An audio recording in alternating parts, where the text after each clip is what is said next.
think Republicans have an issue that Donald Trump has created a big pool of voters, but some of them are unique to him, right? So they will go vote for Trump, and they'll vote for all the Republicans when Trump's on the ballot. But if he's not on the ballot, some of them don't vote. Governor DeSantis dropping truth bombs and sounding the alarm on midterms, but President Trump is hitting the road this week to pump some energy into the party. Hello, everyone. I am Tommy Lahren, along with Joey Jones, Dr. Nicole Sapphire, and Kevin Cork, and this is the final hour of the big weekend show. The president's first stop will be in Pennsylvania, where he'll tout his economic agenda. And while some Americans are still concerned over stubbornly high prices, Treasury Secretary Scott Bessent offered some assurances. Mass unfettered immigration, depressed wages, caused housing prices to go up. President has closed the border. That is fixed. Interest rates have come down. The bond market just had the best year since 2020. And now we are working on inflation, and I expect inflation to roll down strongly next year. This comes as Democrats maintain a slight lead in their Real Clear polling average for next year's congressional midterms. But Republicans may be getting more assistance in the redistricting fight. Indiana's state house just passed their new congressional map, which is expected to net the GOP an additional seat. But it still needs to pass the Senate, and they've been resistant to the idea, despite pressure from both President Trump and Speaker Mike Johnson. All right, Mr. Cork, I'm going to go to you on this one. I want to talk about this redistricting fight, okay? We know what California did with their Prop 50. They wanted to fight what Texas did, and now we're looking at Indiana. They've been a little reticent, though, and it's always interesting because never, ever give the Republicans a chance to snatch defeat from the jaws of victory. I'll just put it that way. You know, it is so typical, too, because you and I have talked about this many, many times. The GOP will have it perfectly laid out. All you got to do is do what the Democrats would do, and that is take control. But no, they want to, like, talk about it, then they want to be squishy about it. I think Indiana will come around on this, and here's why this is important. Democrats have been doing this for a very, and I mean a very long time in states all over the country, underrepresenting or completely disenfranchising, in my opinion, Republican voters in their states. I think this is fair, it's equitable, and I don't think Indiana is the last line of defense here. I think not only would the GOP pick up a seat there, you're going to see this happen in a few other states between now and the midterm. Don't buy the poly market. I think the GOP will hang on to control of the House. Just got to be a little more cutthroat, Joey. I want to go back to Governor DeSantis, though, because he's sounding an alarm. It's one that I'd like to sound as well. I was in Tennessee for that special election, and I got to tell you, Joey, we had victory, so that's great. But I didn't see a ground game. I didn't see a social media game. I saw most of the energy coming from the left, the door knockers, the grassroots coming from the left in Afton-Bain.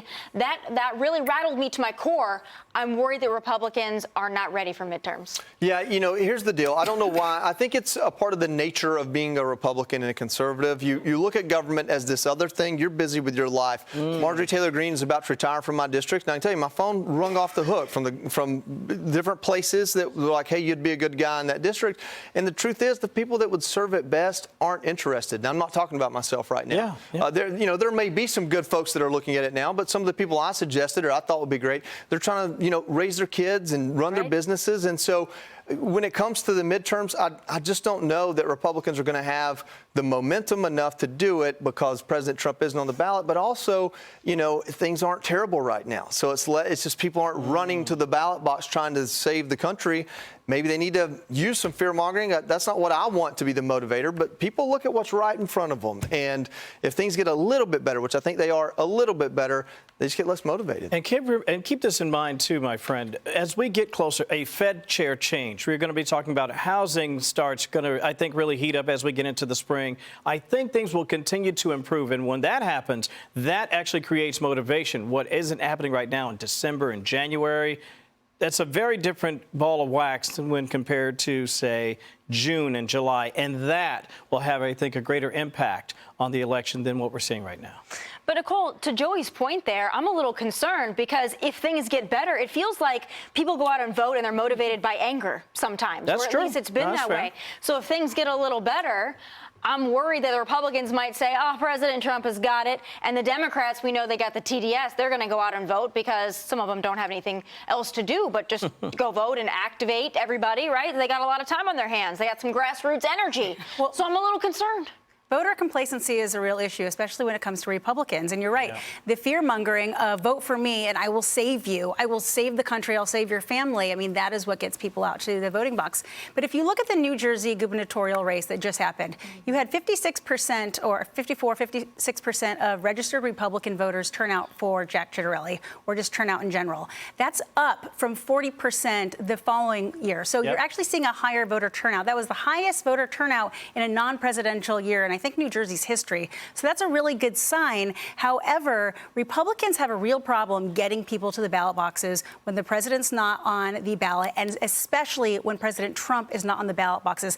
I think once President Trump finishes this term, Republicans are going to really have a real problem getting people voting. And so we can't wait until then. Right now is when they need to start coming up with some of their tactics, because it's a real problem. They need to get the ground game. They need to get social media and so much and so forth. And so it's a concern heading into the midterms. And get those midterm rallies going, too, because when he's out there, you're right, people care. And if he loses the House, all of the things that he's putting into motion right now might not be able to happen. Bingo. So then the next presidential election, you'll have the fear-mongering because it didn't happen. That's right. Right? And they'll blame the Republicans. Yeah. Hey, Sean Hannity here. Hey, click here to subscribe to Fox News YouTube page and catch our hottest interviews and most compelling analysis. You will not get it anywhere else.